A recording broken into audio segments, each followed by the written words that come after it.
আসসালামু আলাইকুম। ওয়ালাইকুম সালাম। ভালো আছেন ভাই? হ্যাঁ ভাই ভালো।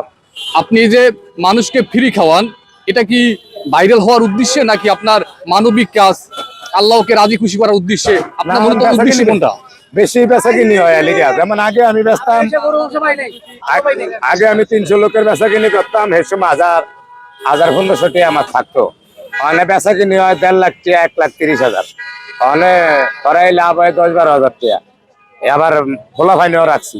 এই জন্য মনে করেন আমি ডেলি 30 জনের ফ্রি খাওয়াই, 3,000 টাকা ডেলি।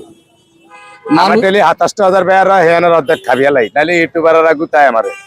এটা হচ্ছে ইউটিউবারে করে ঠকানোর লেগা, মিডিয়া কর্মীরা ঠকানোর লেগা। ভাই আঙ্গুরে দিয়ে বেয়ার করছেন, তোকে বেয়ার আমি একলা নেই না, পাবলিকও না। বুঝছেন কথা? আল্লাহ কোন। এখন আপনি এই যে মানবিক কাজে নিয়োজিত, মানবিক বুঝি না, আমি কম দামে অদায় বেশি, কম দামে বেশি দেখে কাস্টমার বেশি। এখন ফার্ম গেট যাইতে লাগবে 50 টাকা, অন্য রিস্কায় নিচে লাগবে 40, কিন্তু আমি লিয়ে দাম 30।